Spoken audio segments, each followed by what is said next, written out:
모두 자리에서 일어나 주세요.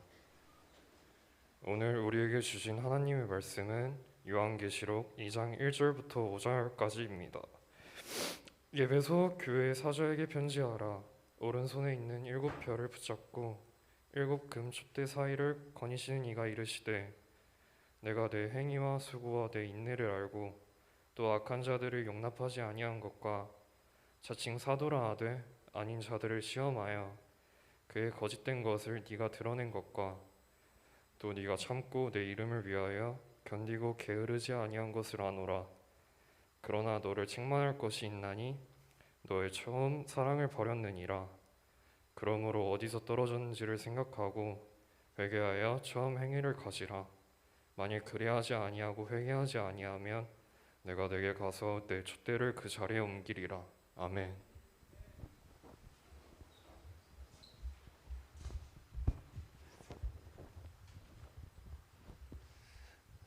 자, 여러분 서로 한번 이렇게 인사 나눠봅시다. 새해 복 많이 받으세요. 서로 인사 이렇게 나눠볼까요? 자, 오늘은 또 새로 이렇게 1학년으로 온 친구들이 있어요. 중3에서 거기서 이제 최고참이었는데 여기서 다시 이제 삐약이가 된 우리 1학년 친구들이 있습니다. 1학년 친구들을 위해서 이제 격려와 응원의 박수 다 같이 한번 합시다.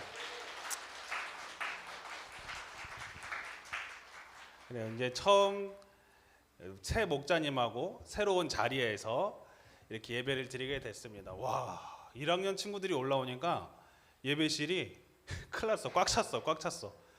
이거 의자를 더 깔아야 되나? 이런 생각이 좀 드는데, 아무튼 이렇게 너무 오래간만에 이렇게 꽉 찬 모습을 본 것 같아요. 무엇보다 이제 새로운 목자님하고 새 목장에서 우리 새로 시작하는 친구들하고 같이 열심히 신앙생활 할 수 있도록 많이 기도해 주시고 응원해 주셨으면 좋겠어요. 그리고 무엇보다 저기 210호보다는 412호가 조금 더 낫지?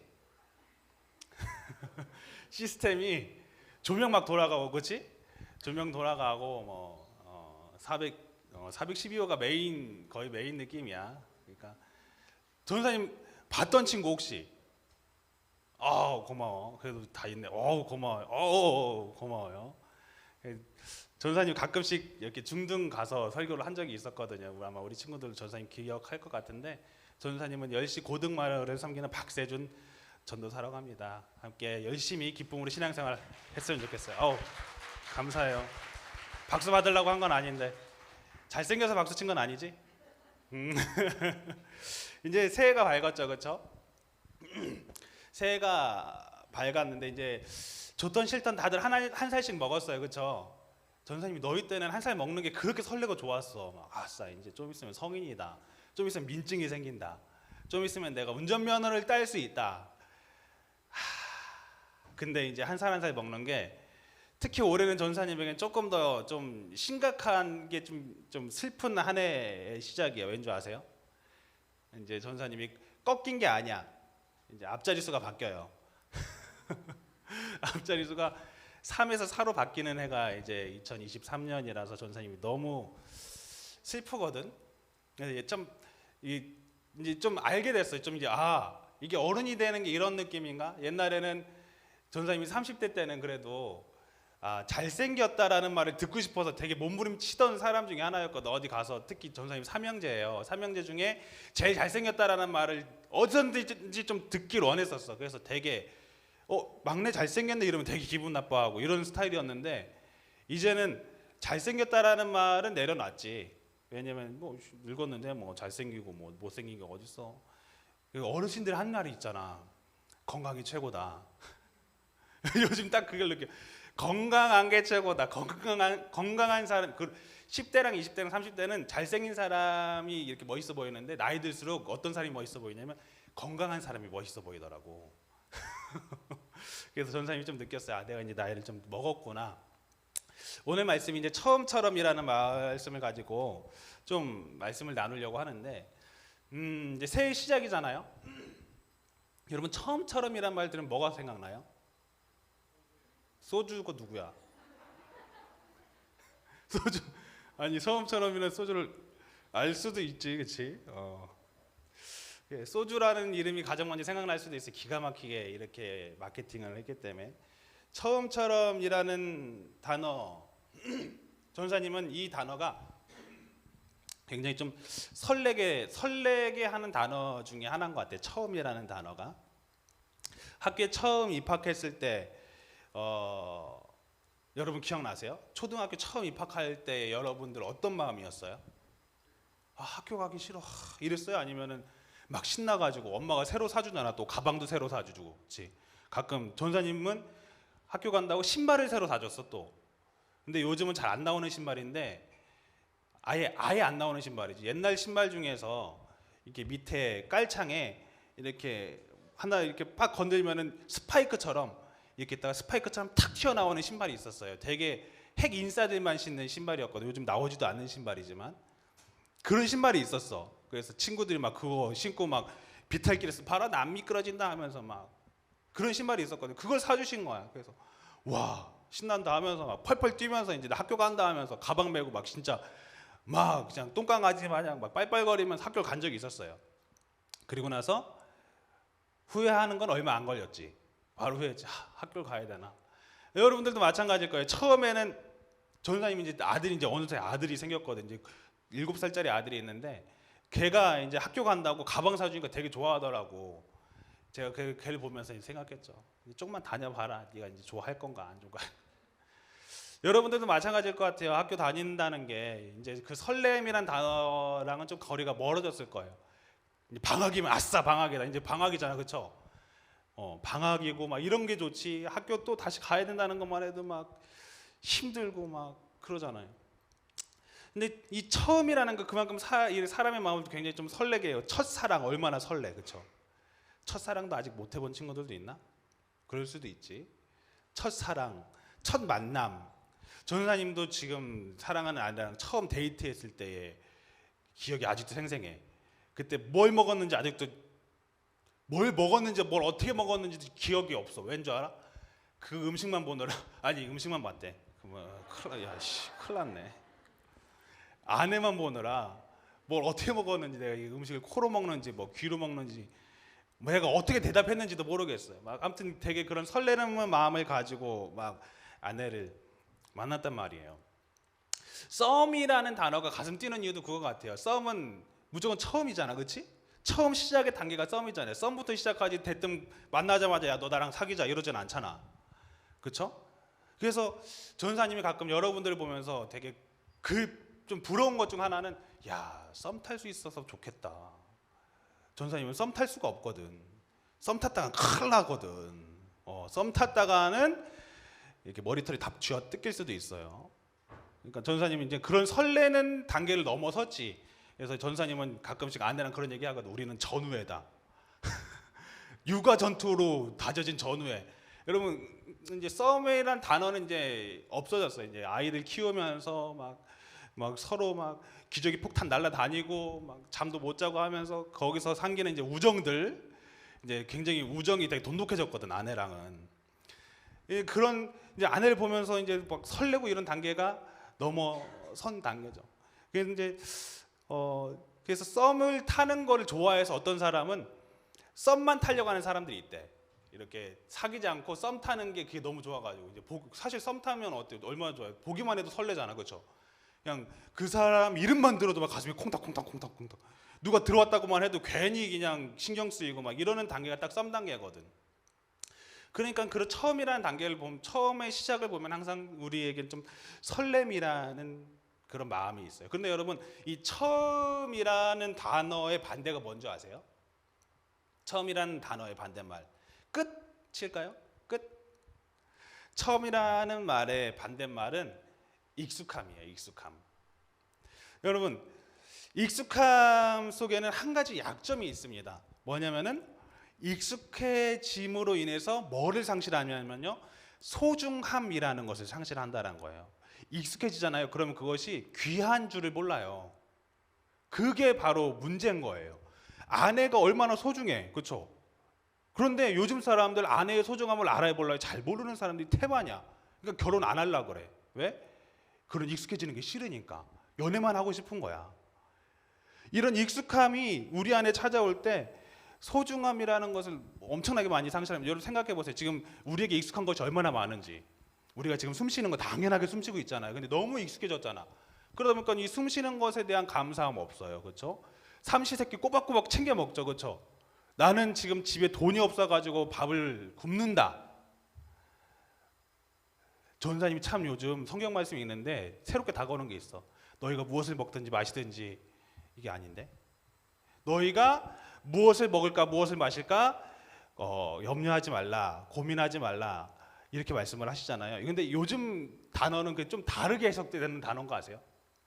무엇을 마실 예전에는 무엇을 마실까 무엇을 먹을까가 먹을 게 없어서 하는 염려였거든. 요즘은 어떻게 염려해요? 너무 많아서 어떤 거 먹지? 어떤 거 마시지? 너무 많으니까 우리 여자친구들 옷 되게 많잖아. 근데 진짜 신기한 거는 그렇게 많은 옷 중에서도 항상 하는 말이 있어. 뭐야? 입을 게 없네. 아니 그럼 저건 옷 아니고 뭐야? 넝마 쪼가리인가? 보면 입을 게 없대. 아니 왜 입을 게 없지? 바지만 해도 막 한 30벌 되는 것 같은데 입을 게 없대. 막 자켓만 해도 막 엄청 많은데도 막 입을 게 없대. 그래서 입을 게 없다는 기준이 뭔가 지금도 전사님도 좀 미스테리예요. 입을 게 없다는 기준이 뭔지. 너무 많아요. 너무 풍요로운 생활 속에서 우리가 살다 보니까 익숙해져 버리니까 그것이 소중한 걸 몰라요. 음식의 소중함을 몰라. 옛날에는 얘들아 치킨 줄 테니까 귀에 와. 이게 먹혔다. 치킨 사줄게 하면은 와 치킨 사준다고 귀에 와요. 요즘 뭐라고 하는지 알아? 치킨 사줄게 하면 집에서 사 먹으면 되는데요. 진짜 이래. 아이 그거 뭐 굳이 교회까지 힘들게 걸어서 뭐 가냐.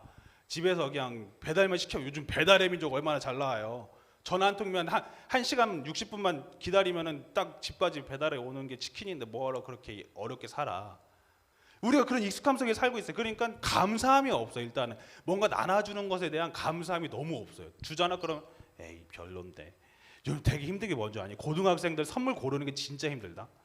초등학생들은 그래도 1,000원짜리 이렇게 장난감 플라스틱 쪼가리주면 되게 좋아해. 고등학생들 선물 준다고 하잖아. 15,000원짜리 이렇게 블루투스 이어폰 준다 하면 에어팟 아니에요? 대뜸 이런다니까. 그러면 에어팟이 얼마짜리야? 막 15만 원, 20만 원 하는데 그걸 줄 수가 없잖아. 그러니까 요즘 친구들의 그 니즈를 충족시켜 준다는 건 정말 어려워요. 너무나도 이만큼 차 있기 때문에 거기다 더 부어 준다는 거는 뭐 감사함도 없고 이미 익숙하기 때문에 우리 안에 있는 익숙함이 너무나도 많아요. 그것에 대한 감사함을 회복해야 된다는 거죠. 뜨겁게 사랑했던 어느 부부가 시간이 지날수록 사랑이 식어가는 이유가 뭐겠어요? 익숙함 때문이죠. 어느 70대 노부부가 스피드 퀴즈를 했어요. 스피드 퀴즈를 냈는데 할머니가 퀴즈를 맞추고 이 할아버지가 이제 내는 거예요. 할아버지가 이렇게 냈어요. 문제를. 당신하고 나하고 이렇게 사는 부부를 뭐라고 하지? 이렇게 물어봤어요. 당신하고 나하고 이렇게 사는 부부를 뭐라고 해? 그러니까 이 할머니가 이렇게 얘기하는 거예요. 왼수? 이러는 거예요. 그러니까 할아버지가 아니 왼수 말고 네 글자 네 글자. 뭔 거 같아요? 인꼬 부부? 뭐 그런 거 생각하잖아요. 네 글자. 그러니까 평생 왼수 이렇게 얘기한 거예요. 그러니까 이 정답은 뭐였냐면은 천생연분이었어요. 천생연분. 천생연분인데 할머니가 이렇게 우리가 같이 사는 건 뭐라고 받아들인 거? 왼수다. 그래서 항상 얘기하는 게 있죠. 에이 왼수 막 이러면서 막 사는 할머니 할아버지를 많이 봤잖아요. 그렇죠? 나이 들어도 이렇게 손 붙잡고 걸어가시는 노부부를 보면 그렇게 막 신기하고 부러워. 어떻게 저럴까? 요즘 막 그렇게 살기 쉽지 않잖아요. 어느 목사님이 지갑에 사모님 사진을 넣고 다니는 걸 이렇게 봤대요. 성도님. 와, 목사님 사모님을 정말 사랑하시나 봐요. 어떻게 지갑에 그렇게 항상 사모님 사진을 이렇게 품고 다니시냐고. 그러니까 목사님이 그랬대요. 내가 힘들 때마다 이 사진을 본다고. 진짜 아내를 사랑하시나 보다. 사모님을 정말 사랑하시나 보다 했는데 또 이렇게 목사님이 이렇게 얘기했대요. 내가 정말 힘들 때 이 사진을 보는 이유가 내가 이 사람하고도 사는데 이것보다 더 힘든 일이 있겠냐. 이것도 내가 이겨나가는데 다른 거 더 힘든 것도 이겨나갈 수 있지 하면서 위안을 삼는다는 말을 했다는 거예요. 여러분 우리가 처음에는 이렇게 왼수라고 생각하면서 살겠어요? 처음에 결혼할 때 왼수인데 결혼을 하겠어요? 아니죠. 처음에는 진짜 공주님이었고 왕자님이었어요. 처음 봤을 때는 막 빛이 나는 것 같고 막 와, 이렇게 멋있는 사람이 있나? 근데 세월이 지날수록 주름도 늘어나고, 세월이 지날수록 머리도 빠지고, 세월이 지날수록 배도 나오고, 이게 옛날에 봤던 그 멋진 왕자님의 모습은 온데간데 없고, 이게 정신을 차려 보니까 웬 아저씨랑 아줌마가 옆에 있는 거지. 그러니까 어떻게 이게 왼수 덩어리 이렇게만 사는 거예요. 여러분이 그런 마음을 아마 익숙한 삶을 살다 보면 그런 마음을 품을 수가 있겠죠. 처음에는 시작은 이랬을 거예요. 너 없이는 못 살아. 그런데 계속 살다 보면 어떻게 되는 거죠? 너 때문에 못 살아가 되는 거예요. 당신 없으면 못 살아 이렇게 살다가 나중에 시간 지나니까 내가 저놈의 자식 때문에 못 살겠다 이렇게 되는 거예요. 왜요? 익숙함 때문에. 그것에 대한 감사를 상실했다는 거죠. 여러분은 이런 처음 마음을 좀 지키고 있나요? 상실했던 건 뭔가요? 이 처음 마음을 상실했던 거. 오늘 성경에서 그 처음 마음을 잃어버린 교회가 나옵니다. 누구냐면 어느 교회냐면 에베소 교회였어요. 에베소라는 지역은 항구 도시였어요. 여러분 항구 도시 하면 알겠지만 굉장히 이렇게 교류가 많은 곳이죠. 그렇게 상업적으로 교류가 많은 곳이라 굉장히 풍족한 도시예요. 그리고 한 가지 단점이 있어요. 이렇게 문화적 교류가 많다 보니까 뭐도 오고 가냐면은 종교, 우상 같은 것도 굉장히 오고 간다는 거죠. 종교도 굉장히 다양한 도시가 이 항구 도시거든요. 이 에베소라는 교회에서 사도 바울이 2년 반 동안 말씀을 가르치게 됩니다. 그곳이 바로 이제 에베소 교회예요. 그 나중에 또 디모데가 이 에베소 교회를 맡아서 목회를 했던 곳이 에베소 교회예요. 나중에는 요한 사도 요한이 이 반모섬에서의 유배를 마치고 돌아와서 목회를 했던 곳이 바로 이 에베소 교회입니다. 그러니까 굉장히 목회자들이 빵빵한 교회였던 거죠. 지금으로 따지면 이동훈 원랑 목사님부터 해가지고 막 대대로 막 대형 교회, 이런 대형 초대형 그 시대를 아우르는 목사님들이 있던 교회가 에베소 교회였던 거예요. 그러니까 굉장히 신앙적으로 탄탄했던 교회일 수 있겠죠. 어떻게 보면 엘리트라면 엘리트라고 불릴 수 있는 교회가 에베소 교회였어요. 근데 이 에베소 교회를 향해서 계속 성경은 이렇게 칭찬합니다. 계시록 2장 2절 보면 이렇게 말씀하세요.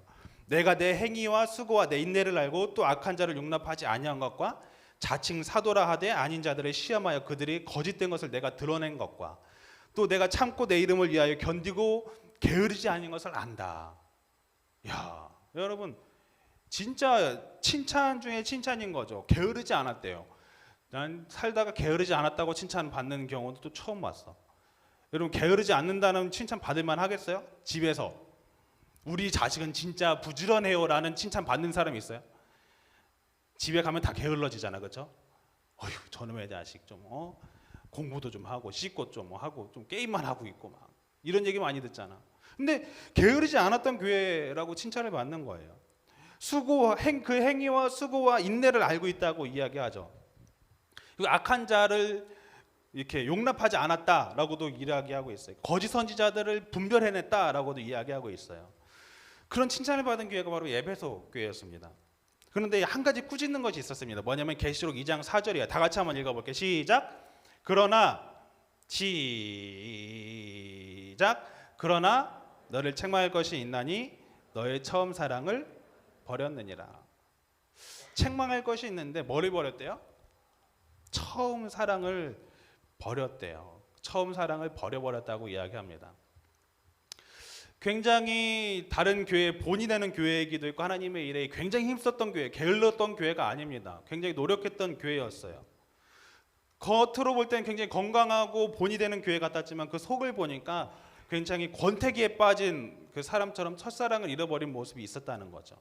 그럼 오늘 말씀을 통해서 이 첫사랑을 회복하기 위해서는 어떻게 해야 될지 한번 좀 나눠보려고 합니다. 첫사랑의 마음을 회복하기 위해서 첫 번째로는 뭘 회복해야 되냐? 다 같이 읽어볼게요. 시작. 감사의 회복, 감사의 회복이라는 거예요. 에베소서 5장 20절, 21절 다 같이 읽어볼게요. 시작. 범사에 우리 주 예수 그리스도의 이름으로 항상 아버지 하나님께 감사하며 그리스도를 경외함으로 피차 복종하라. 에베소서는요, 에베소 교회에 보낸 서신서입니다. 에베소 교회에게 바울이 뭐라고 이야기하죠?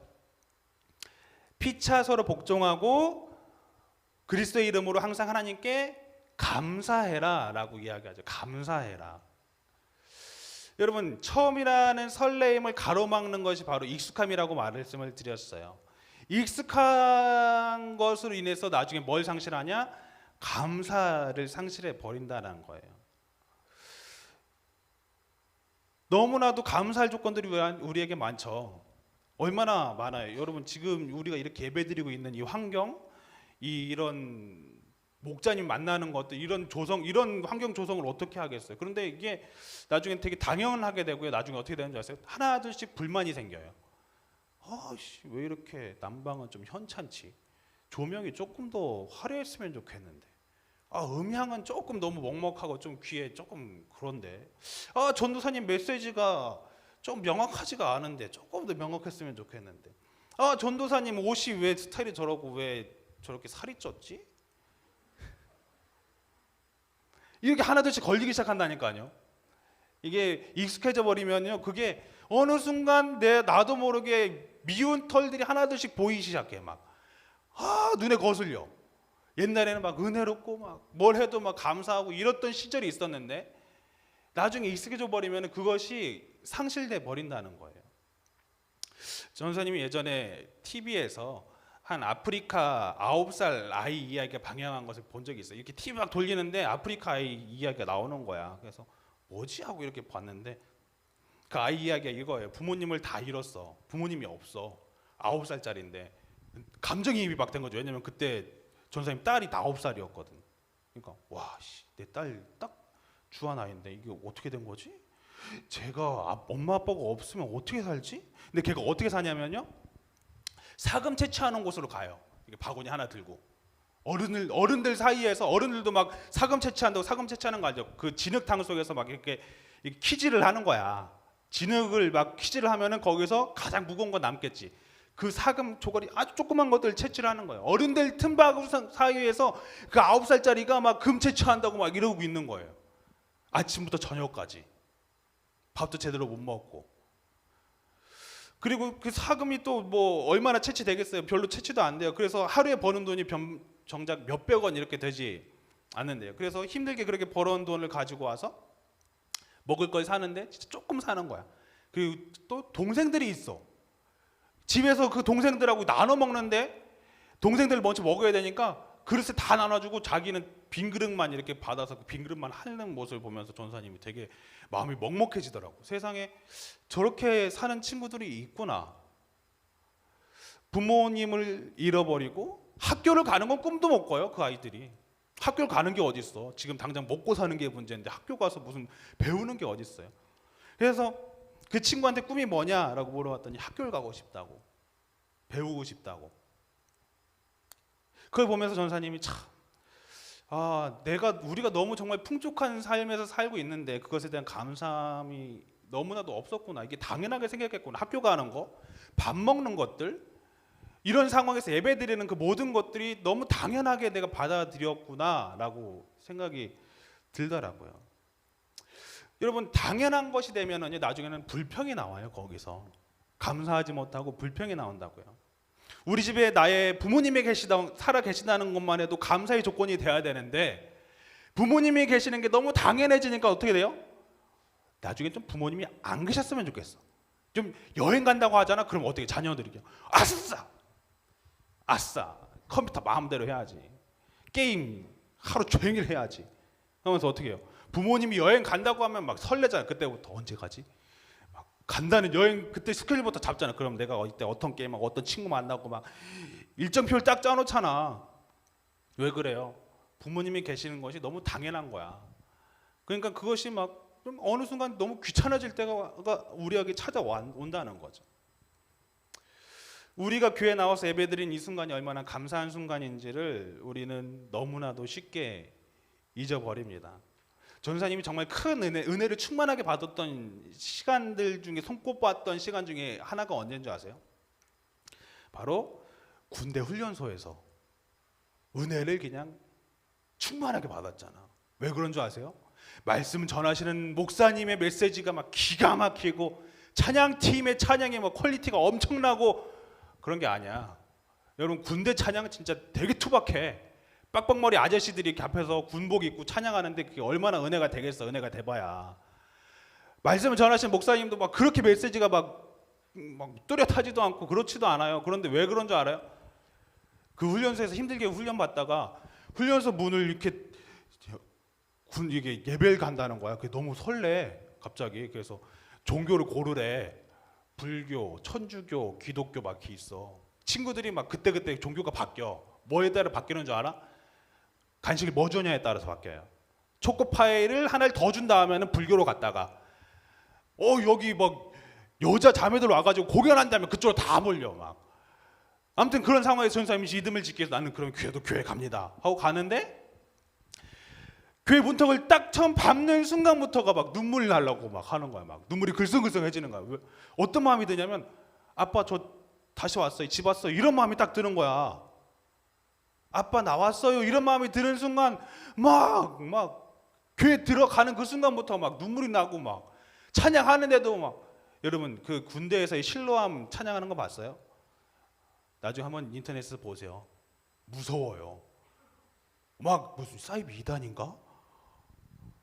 어두운 마음에 하는 되게 옛날 진짜 쌍팔년도 찬양이거든. 각계 전투하면서 막 하는데 막 그렇게 뜨거울 수가 없어. 예배 자체가 그냥 불 같아 그냥. 그 순간이 정말 전사님 정말 뜨거웠던 것을 경험했던 손꼽히는 순간 중에 하나였거든요. 너무 당연했던 것을 이제 당연한 것에서 벗어나니까 당연한 것이 아닌 게 되니까 그때 감사가 다시 회복이 되더라고요. 여러분들도요, 당연하게 여겨졌던 것들이 있었다면은 그것을 다시 한번 그것을 탈피해 보세요. 부모님이 밥 해주는 거 당연하다고 생각하겠죠. 여러분 당연한 게 아니에요. 부모님의 헌신과 노력이에요. 이렇게 예배드릴 수 있는 순간 당연하다고 생각하겠죠. 아니에요. 어느 나라는요 숨어서 예배를 드려야 되고요. 어느 나라는요 예배 드린다고 하면 잡혀가요. 북한은요 목숨을 걸고 예배를 드려야 되는 가정들이 있어요. 그런 순간들이 있는 사람들을 기억하고 우리가 그 순간을 탈피하면은 감사가 회복됩니다. 그러면 감사가 회복되면 어떻게 되는 줄 아세요? 기뻐요. 그리고 좋아요. 그냥 여러분 연애에도 마찬가지예요. 예배뿐만 아니라 연애에도요. 여러분 기억하세요. 남자친구들, 내 여자친구가 나중에 내 부인이 돼서 밥 해주고 하는 것들이 당연하다고 생각하면 절대 안 됩니다. 그거는 엄청난 헌신인 거예요. 전사님 부모님한테 잘 훈련받은 것 중에 하나가 뭐냐면 엄마 빨래 도와드릴게요 했다가 엄마한테 굉장히 혼났잖아. 왜 혼났을까? 세준아, 그건 도와주는 게 아니라 당연한 거야. 같이 하는 거야. 그 순간 알았어요. 머리로 망치로 팍 맞은 줄 알았어. 아, 같이 하는 거구나. 내가 하는 게 도와드리는 게 아니구나. 엄마 일이 아니었구나. 같이 하는 거구나. 알겠어요, 엄마. 그 순간부터 전사님 집에서도 집안일을 하는 거는 같이 하는 거라고 생각을 하려고 노력을 해요. 물론 빨래는 잘 안 되더라고. 빨래는 잘 안 되긴 하지만 설거지 같은 것도 같이 하려고 하고 이렇게 노력을 합니다. 그것이 바로 사랑받는 비결이죠. 그리고 그것이 그 사랑이 오래 지속되는 비결이에요. 그리고 그것이 기뻐할 수 있는 비결이에요. 여러분 신앙생활을 하는 데 있어서 감사하지 못했던 것들이 얼마나 많아요. 익숙해져 버리니까. 그것을 다시 한번 회복했으면 좋겠습니다. 또 마지막 두 번째, 우리가 감사의 마음을 회복시키기 위해서는 다 같이 읽어볼게요. 넘겨주세요. 시작. 기도의 회복이 있어야 된다는 거죠. 에베소서 6장 18절 다 같이 한번 읽어볼게요. 시작. 모든 기도와 간구를 하되 항상 성령 안에서 기도하고 이를 위하여 깨어 구하기를 항상 힘쓰며 여러 성도를 위하여 구하라. 항상 모든 기도와 간구를 하되 항상 성령 안에서 기도하고 이를 위해서 깨어서 구하기를 힘써라. 이렇게 바울이 이야기를 하고 있죠. 모든 일에 기도에 힘써라. 모든 일에. 여러분이 기도 얼마나 하시나요? 참 이 질문을 하면은 전도사님들에게도 하면은요, 교역자들에게도 하면은요, 가끔 찔릴 때가 있어요. 전도사님 기도 얼마나 하세요? 왜냐하면 저기 침례 교단 중에서 진짜 큰 교단이 있거든. 연땡 교회라고. 거기는 이 교단 이 단 위에 서려면은 일단은 이렇게 써요. 단 위에 10시간 기도하지 못한 자는 서지 못한다. 10시간이 일주일이 아니고 하루에 10시간이에요. 하루에 10시간 선자만이 기도할 말씀을 전할 수 있다. 그러면 거기에 설 수 있는 교역자가 얼마나 있을까? 하루에 10시간, 하루에 24시간 중에서 10시간을 기도하면은 가만히 있어 보자. 14시간이 남는데? 그러면은 밥 먹고 잠자는 시간 빼면 다 기도한다는 얘기잖아. 약간 그러는 거죠. 사실 기도한다는 것이 쉽지가 않습니다. 기도는요, 시간을 정해야 되는 거예요. 그냥 내가 뭐 시간 되면 하지? 이러면 문제는 뭔지 아세요? 요즘 사람들 중에서 시간 되는 사람이 있는 줄 아세요? 시간 지나가다 친구랑 지나가다가 만날 때 의례껏 하는 얘기가 있잖아요. 뭐예요? 언제 시간 나면은 같이 식사나 하자? 라고 이야기하잖아요. 이거는 무슨 말이야? 밥 먹지 않겠다. 너랑은 밥을 먹을 일은 없다. 라고 선 긋는 얘기예요. 왜? 진짜 마음이 있으면은 날짜를 정하겠지. 언제 한번 시간 되면 만나서 같이 차나 한잔하고 식사하자? 하고 같이 차나 한잔하고 식사하는 걸 내가 본 적이 없어. 왜? 시간을 안 정하잖아. 기도도 마찬가지야. 하나님 언제 시간 나서 기도하고 언제 해? 요즘 친구들 여러분 시간이 없는 이유가 뭔지 아세요? 이 핸드폰 때문에 그래. 시간 나면 뭐해? 옛날에는 짜투리 시간이라는 게 있었어. 그래서 뭐 하다가 좀 시간 남으면 책 보고 취미생활하고 이런 시간이 있어요. 요즘 짜투리 시간이 없어졌대요. 왠 줄 아세요? 다 핸드폰 보고 있는데 뭐 짬만 나면 아주 틈이 요만큼만 생겨도 핸드폰 이렇게 열어보는, 설교 시간에도 틈이 이만큼만 있어도 잠깐 열어보잖아. 카톡 왔네. 뭐라고 왔지? 이러잖아. 그러니까 짜투리 시간이 있을 수가 없지. 모든 시간이 다 핸드폰이 들어가 있는데 언제 기도하겠어. 주여 기도해야 되는 제가 핸드폰 보느라 못하겠나이다 이러잖아요.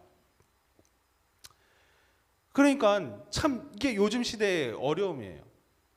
기도 시간은, 기도라는 거는 시간을 정하고 하는 겁니다. 그게 처음 시작이든 아침에 일어나서 하든지 자기 전에 하든지 여러분들 잠깐이라도 괜찮아. 5분이라도 괜찮고 3분도 괜찮아. 그것도 힘들면 1분도 괜찮아. 자기 전에 잠깐이라도 기도하세요.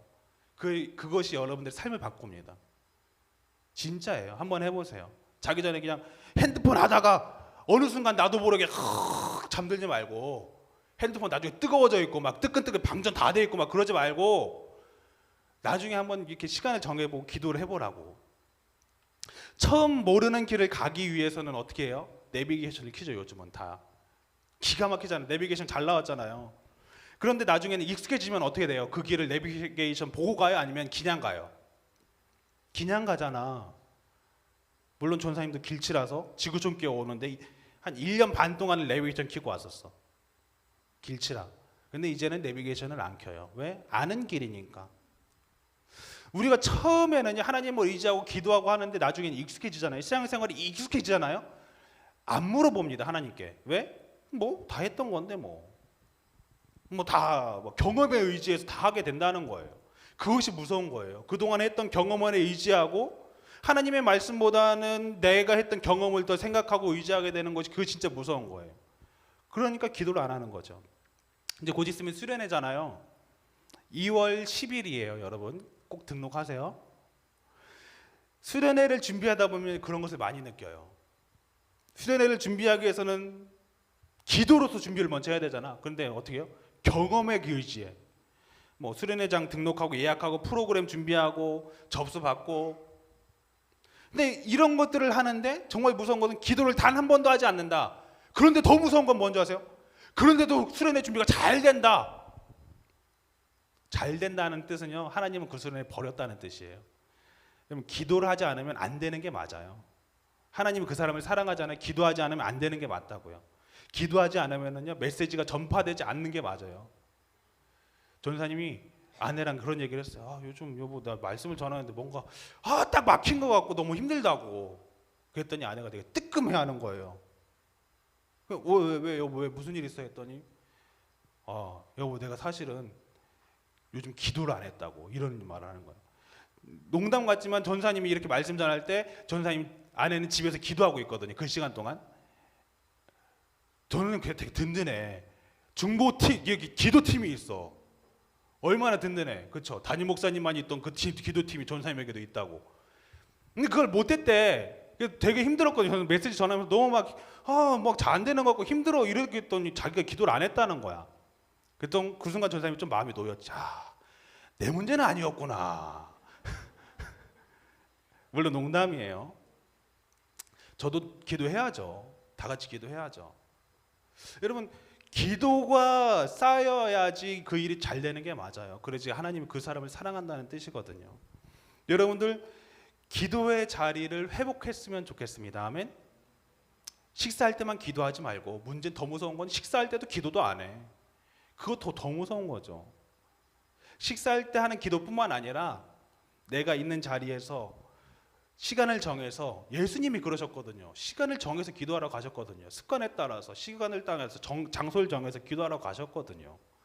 여러분들도 그런 예수님의 모습을 닮아가는 우리가 될 수 있었으면 좋겠어요. 그렇게 감사를 회복하고 기도를 회복하게 될 때 우리가 그 처음의 마음을 다시 한번 회복할 수 있음을 기억하시길 바랍니다. 계시록 2장 5절 말씀이에요. 이제 말씀을 마무리할 건데요. 다 같이 한번 읽어볼게요. 시작. 그러므로 어디서 떨어졌는지를 생각하고 회개하여 처음 행위를 가지라. 만일 그러하지 아니하고 회개하지 아니하면 내가 내게 가서 촛대를 그 자리에서 옮기리라. 너희가 첫사랑을 잃어버렸는지를 한번 생각해보고 회개하고 그 첫사랑을 회복해라 라고 말씀합니다. 그 첫사랑을 회복하지 않을 때 뭐라고 말씀하시죠? 그 촛대를 옮기겠다. 여러분 진짜 무서운 거예요. 촛대가 뭐냐면요, 하나님이 함께 한다라는 어떻게 보면 상징적인 의미입니다. 근데 그 촛대를요 다른 쪽으로 옮겨버린대. 그 함께 하겠다 했던 그 에베소 교회의 영광을 옮기겠다는 거예요. 너 첫사랑 회복 안 했어? 되게 열심히긴 한데 첫사랑 회복 안 했어? 너 옮길 거야. 여러분 진짜 무서운 건 요즘 교회들 열심히 하는 교회들 많죠. 열심히는 해. 근데 뭐가 없어? 설렘도 없고 감사도 없고 기도도 없어. 왜요? 익숙하니까. 그럼 그 촛대를 옮긴다는 거예요. 여러분 촛대를 옮길 때 그 교회는 곧 무너져 버립니다. 첫사랑을 회복하지 못했던 대표적인 한 나라가 있어요. 바로 영국이죠. 그렇죠? 정말 기독교 국가로 처음 섰던 나라였어요. 정말 많은, 세계에서 제일 선교사를 많이 파송했던 나라. 영국에서 선교사를 파송했기 때문에 우리나라에도 다 이렇게 복음이 전해졌던 거거든요. 그 나라, 영국의 국교하면 기독교. 그런데 여러분 그 교회들이 다 어디로 갔는지 아세요? 영국 교회 가잖아요. 관광지가 돼 있어요. 없어요. 교회 가잖아요. 여기 젊은이들이 앉아 있는 줄 아세요? 없어요. 할머니 할아버지들만 몇몇 이렇게 앉아 있어요. 예배 시간에. 그 뒤에는 관광객들이 이렇게 들어와서 구경해요. 건물 보면서 와 건물 멋있다. 스테인드 글라스 되게 멋있고 와 소리 웅장하고 와 멋있네 하고 이렇게 가요. 예배 시간에 관광객들이 들락달락 한다고요.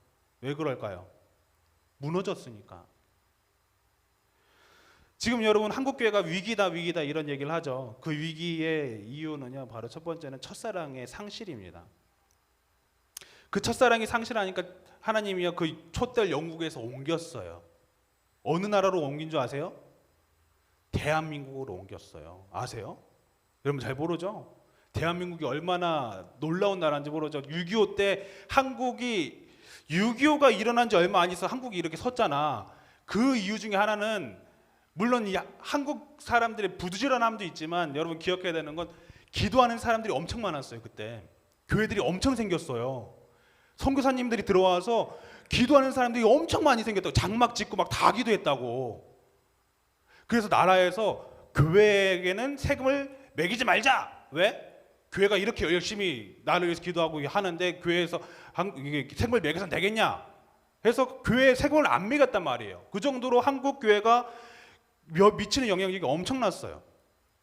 근데 지금 보세요. 뭐라고 하는지 아세요? 야 교회 너 왜 세금 안 내? 이제 그렇게 됐어요. 슬슬. 왜 그럴까? 야 교회 너네들이 하는 일이 뭔데? 이제 점점 영국의 그 뒷모습을 밟아가고 있는 거예요. 선교사님들을 가장 많이 파송한 나라 중에 하나가 한국이었거든요.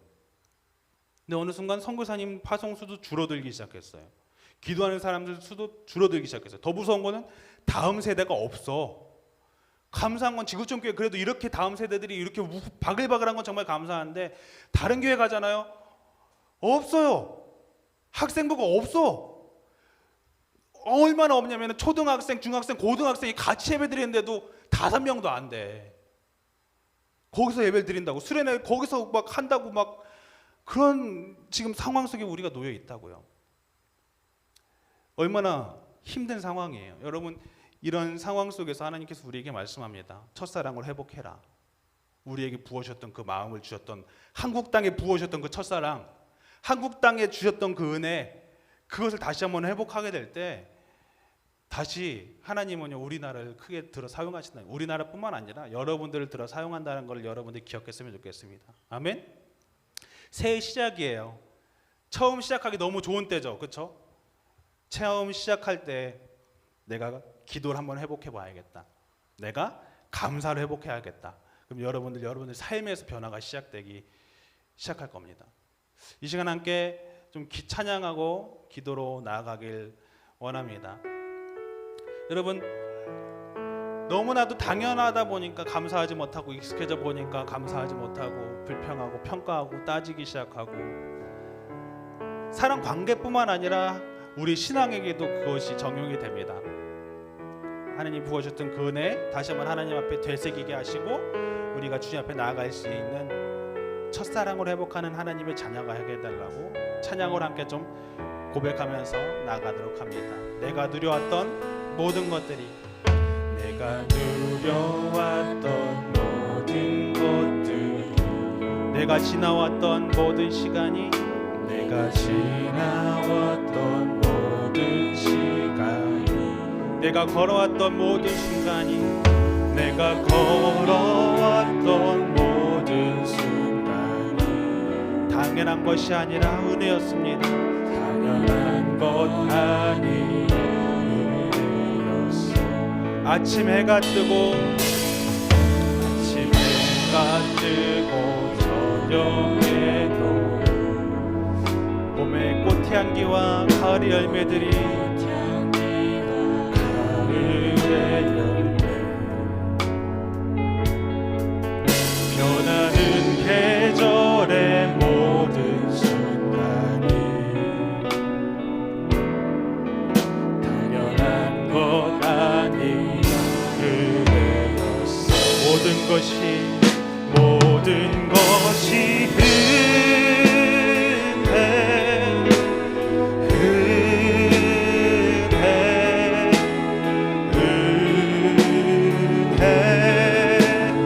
한없는 은혜, 내 삶에 당연한 것 하나도 없었던 것은 모든 것이 은혜였어. 모든 것이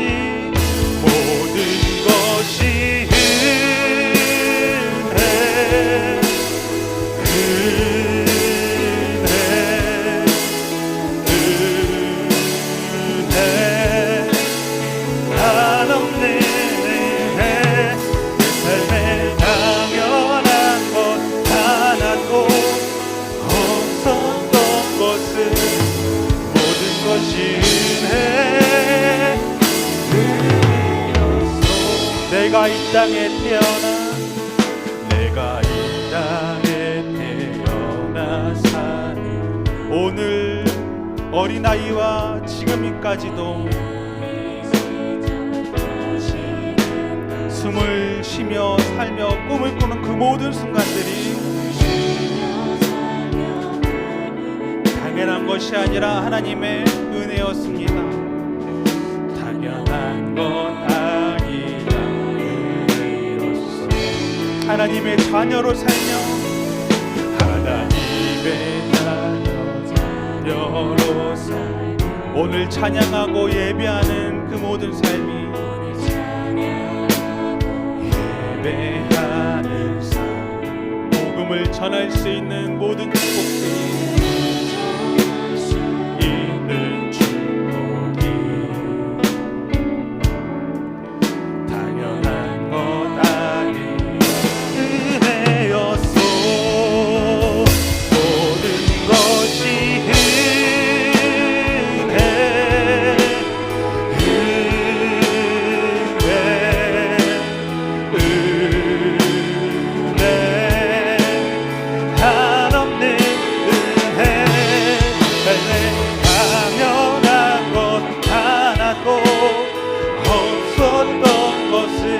모든 것이 은혜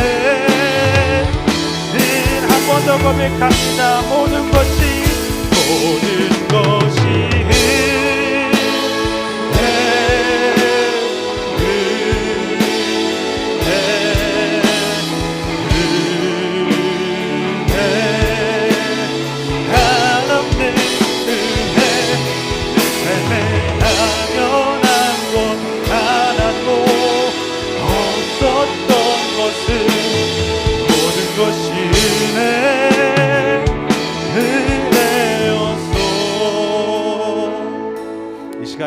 조용히 눈을 감고요. 손을 한번 좀 모아볼까요?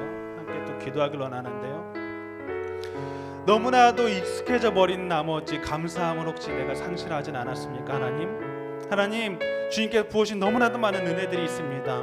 그것에 감사하지 못하고 또 기도로 나가지 못하진 않았습니까? 나의 경험을 의지하고 나의 생각을 의지하지 않았습니까?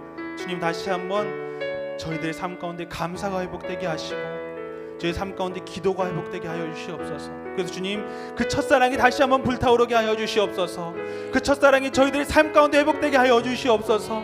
주님 저희 예배에 나오는 것들이 당연한 것이 아닙니다.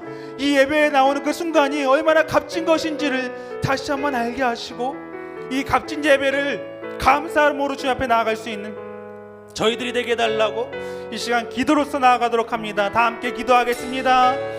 아버지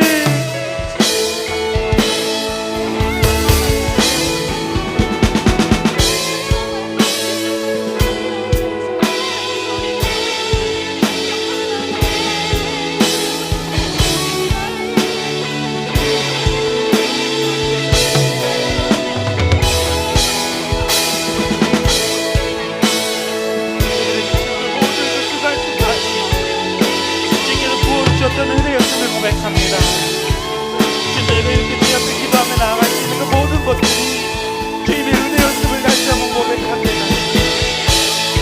아버지 새해가 저물고 다시 한번 새해가 떠는 아버지 이 모든 순간들 또한 주님의 은혜였습니다. 아버지 주님 앞에 감사가 회복되게 하여 주시옵소서. 저희 함께 동행하시고 또한 저희를 위해서 그 세상을 지켜주셨던 그 모든 순간들을 다시 한번 저희의 마음과 회복되게 하여 주시고 그 감사가 회복됨으로 저희들이 주님 앞에 기뻐하고 나아갈 수 있는 저희들 되게 하여 주시옵소서. 아버지 기도의 삶이 회복되게 하여 주시옵소서. 주님 앞에 강구하는 그 모든 순간들이 아버지 회복되게 하여 주시고 기도의 응답의 기쁨이 있는 저희들 되게 하여 주시옵소서. 지금 너무 풍족하다 보니 주님 신앙생활에 야성을 잃어버렸습니다. 기도하지 않았습니다. 아버지 그럴 때 그 첫대를 옮기신다 말씀하신 주님 저희들이 그런 순간을 두려워하게 하여 주시고 다시 한번 무릎 꿇고 주 앞에 기도로 나가는 저희에게 하여 주시옵소서.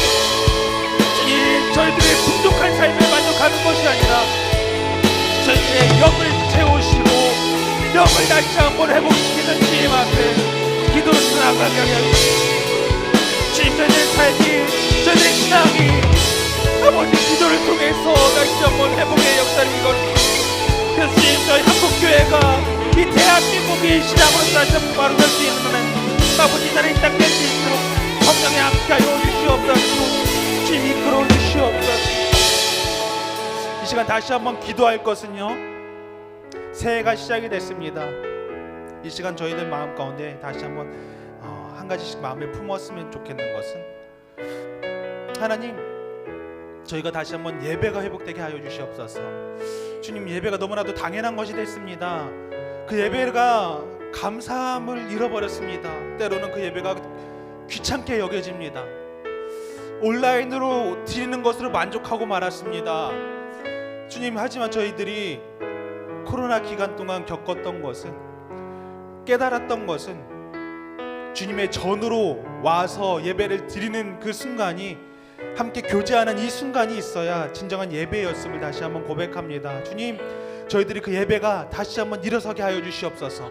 코로나로 무너졌던 그 예배의 순간들이 다시 한번 회복되게 하시고 이 예배를 통해서 저희들의 삶이 회복되는 역사를 경험하게 해달라고 다시 한번 이 시간 기도하러 나아가도록 하겠습니다. 기도하겠습니다. 아버지 하나님 저희가 다시 한번 예배가 회복되길 바랍니다.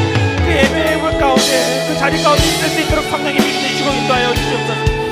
주님 그 마음을 다시 한번 알게 하여 주시옵소서. 그 가운데 나갈 수 있는 자리 될수 있도록 성령님이 일하여 주시고 그 예배를 통해서 주님의 뜻을 분별할 수 있는 값지고 귀한 시간 될 수 있도록 성령님 일하여 주시옵소서. 주님 그 예배를 허락하신 주님께 감사합니다. 주님 그 예배의 자리 가운데 제가 기쁨으로 나오게 하시고 이 자리를 통하여서 주님의 음성을 듣고 변화되는 삶을 살아가는 저를 되게 하여 주시옵소서. 한 주간 살아가는 힘을 저희들이 얻게 하여 주시고 주님 이 자리를 통해서 주님 참된 기쁨을 누리고 맛볼 수 있는 자가 될 수 있도록 성령님이 일하여 주시고 함께하여 주시옵소서. 저의 모든 것을 맡깁니다. 성령님이 일하여 주시고 인도하여 주시옵소서. 하나님 감사합니다. 저희들에게 너무나도 많은 것을 부어주셨습니다. 저희 나라 이 한국 땅에 너무나도 많은 풍요를 부어주셨습니다. 주님 그 풍요를 부어주셨던 것은 오직 주님의 은혜였음을 고백합니다. 하지만 주님 그 풍요로운 삶 가운데 저희가 상실했던 것은 감사였습니다. 너무나도 그것들이 익숙한 나머지 감사하지 못했고 또한 기도하지 못했음을 고백합니다. 다시 한번 주님 이번 새해 감사가 회복되게 하시고 기도의 삶이 회복될 수 있도록 주님 저희들 가운데 그 마음의 불을 지펴 주시옵소서. 주님 그래서 저희들의 삶이 회복되는 것뿐만 아니라 가정이 회복되게 하시고 저희 교회가 회복되게 하시고 이 한국 땅이 회복되는 역사가 있을 수 있도록 성령님 일하여 주시옵소서. 감사드리며 사랑이 많으신 예수님의 이름으로 기도드렸습니다.